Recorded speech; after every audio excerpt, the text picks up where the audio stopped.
ఇక నీట్ పరీక్షను క్యాన్సిల్ చేయాలని చెప్పి నీట్ పరీక్ష రద్దు కోసం పెరుగుతుంది ఒత్తిడిగా మనకు తెలుస్తుంది. ఖమ్మం జిల్లా వ్యాప్తంగా కూడా వివిధ ప్రజా సంఘాల ఆధ్వర్యంలో తీవ్రమైన ఆందోళన కూడా చేపట్టడం జరుగుతుంది. ఇక తెలంగాణ రాష్ట్రం నుంచి మరోసారి నీట్ పరీక్ష రాసేందుకు అవకాశం కల్పించాలని ఓ విద్యార్థి హైకోర్టులో పిటిషన్ కూడా దాఖలు చేసిన పరిస్థితి మనకు తెలుస్తుంది. 1523 మంది విద్యార్థులు పరీక్ష నిర్వహించేందుకు కేంద్రం నిర్ణయం తీసుకుంది. నీట్ కౌన్సిలింగ్పై రాష్ట్ర వ్యాప్తంగా గందరగోళం నెలకొన్న పరిస్థితి మనకు తెలుస్తుంది. ఇక నీట్ పరీక్షకు సంబంధించి మరింత సమాచారాన్ని మా ఖమ్మం ప్రతినిధి ఉపేందర్ అందిస్తారు. ఉపేందర్, చెప్పండి, నీట్ పరీక్ష క్యాన్సిల్ చేయాలని ఒత్తిడి పెరుగుతున్న పరిస్థితి, గ్రేస్ మార్కులు ఏ రకంగా అప్పుడున్న విద్యార్థులకు యాడ్ చేస్తారని కూడా అందరూ కూడా ప్రశ్నల వర్షం కురిపిస్తున్న పరిస్థితి. మీ దగ్గర ఉన్న తాజా సమాచారం ఏంటి దీని గురించి? లక్ష్మీనాథ్, తెలంగాణ రాష్ట్ర వ్యాప్తంగా నీట్ పరీక్ష రాసినటువంటి విద్యార్థులు తల్లిదండ్రులు ప్రస్తుతం గందరగోళంలో పడతా ఉన్నారు. దేశవ్యాప్తంగా మే 5న జరిగినటువంటి నీట్ పరీక్ష ఏదైతే ఉందో, పరీక్షకు ఒక్కరోజు ముందే నీట్ ఎగ్జామినేషన్ పేపర్ బీహార్ కేంద్రంగా ప్రభుత్వ ఉద్యోగ చేతుల్లో ప్రత్యక్షం అవడంతో దేశవ్యాప్తంగా ఒక్కసారిగా నీట్ పరీక్షపై గత ఎంతో కాలంగా ఆశలు పెట్టుకుని ప్రిపేర్ అవుతున్నటువంటి విద్యార్థులు తల్లిదండ్రులు అందరూ కూడా ప్రస్తుతం గందరగోళం పడతా ఉన్నారు.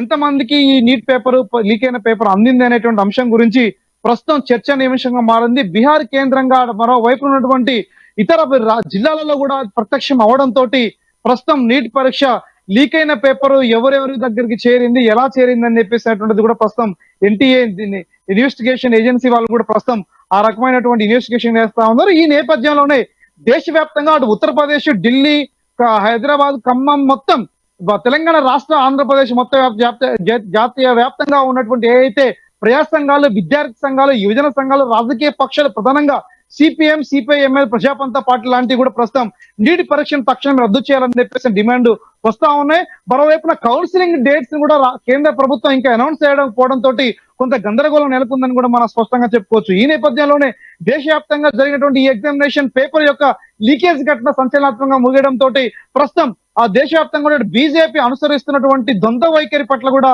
జాతీయ స్థాయిలో కూడా వివిధ రాజకీయ పక్షాలు బీజేపీ పార్టీని టార్గెట్ చేస్తా ఉన్నాయి. ప్రస్తుతం బీజేపీ మూడోసారి స్వల్ప ఆధిక్యతోటి మెజార్టీ వచ్చినటువంటి ఎన్నికల అధికారం చేపట్టిన కొద్ది రోజుల్లోనే ప్రస్తుతం నీటి పరీక్ష నిర్వహణకు సంబంధించిన దాంట్లో ఫెయిల్ అయింది అనేటువంటి ప్రధానంగా చర్చ జరుగుతా ఉంది. ఇదే నేపథ్యంలో అంటే బీజేపీ అధికారంలో ఉన్నప్పుడు దాదాపు 89 ప్రవేశ పరీక్షల్లో ఈ పేపర్ లీకేజ్ సంఘటన జరిగిందనేటువంటిది కూడా తాజాగా ప్రస్తుతం ప్రజా సంఘాలు ఆగ్రహం వ్యక్తం చేస్తా ఉన్నాయి. దీంతో పాటు నీట్ పరీక్షతో పాటు నెట్ పరీక్ష కూడా ప్రస్తుతం లీకేజ్ ఘటన రావడంతో నెట్ ని ప్రభుత్వం రద్దు చేస్తుంది. నీటిని రద్దు చేస్తుందా లేకపోతే కొనసాగిస్తుందా, లేదు ఈ 1563 మంది విద్యార్థులకు పరీక్ష నిర్వహిస్తుందా లేదా అనేటువంటి కూడా ప్రస్తుతం గందరగోళంగా ఉంది. ఎవరెవరికి పరీక్ష నిర్వహిస్తుంది ఏంటనేది కూడా ప్రస్తుతం కొంత చర్చనీయాంశం మారుతా ఉంది. ప్రస్తుతం 6 కేంద్రాలలో 1563 మంది విద్యార్థులకు కేంద్రంలో ఉన్నటువంటి నీట్ ఎగ్జామినేషన్ నిర్వహణ కేంద్రం సెంటర్ ప్రస్తుతం ఆ నిర్ణయం తీసుకుంది. అయితే ఆ నీట్ పరీక్ష నిర్వహణకు సంబంధించి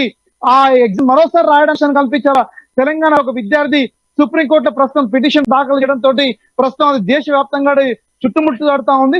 ఎటువంటి నిర్ణయం తీసుకోబోతా ఉన్నారో, ఎటువంటి డైరెక్షన్స్ తల్లిదండ్రులకు విద్యార్థులకు ఇవ్వబోతా ఉందనేటువంటి ప్రస్తుతం గందరగోళం ఉన్న నేపథ్యంలో నీట్ పరీక్ష రాసి విద్యార్థులు కౌన్సిలింగ్ కోసం వెయిట్ చేస్తున్న నేపథ్యంలో ప్రస్తుతం ఆ కౌన్సిలింగ్ జరుగుతుందా, నీట్ పరీక్ష జరుగుతుందా, ఏం జరగబోతా ఉన్నటువంటి ప్రస్తుతం రాష్ట్ర వ్యాప్తంగా గందరగోళం నెలకొందని కూడా చెప్పుకోవచ్చు. ఈ నేపథ్యంలోనే అటు ఎస్ఎఫ్ఐ, పీడిఎస్, డివైఎఫ్ఐ, ఏఎస్ఎఫ్, ఇతర ఏవైఎఫ్ అన్ని సంఘాలు, ప్రజా సంఘాలు కూడా ప్రస్తుతం ఆగ్రహం వ్యక్తం చేసి కూడా ఎన్ఎస్ఐ మరో వైపున కూడా ఆందోళన చేపట్టింది. ఉస్మానియా కేంద్రం కూడా బగ్గునంటూ కూడా కేంద్ర ప్రభుత్వ వైఖరి పట్ల కూడా ప్రజా సంఘాలు, విద్యార్థి సంఘాలు ఆగ్రహం నేపథ్యం కనబడతా ఉంది. దీని ఫలితంతో రానున్న రోజుల్లో నీటి పరీక్ష ఎటువంటి డైరెక్షన్స్ తెలంగాణ రాష్ట్ర ప్రభుత్వం ఎట్లా స్పందిస్తుంది, కేంద్ర ప్రభుత్వం ఏ రకంగా స్పందిస్తుంది అనేటువంటి అంశాల గురించి కొంత చర్చ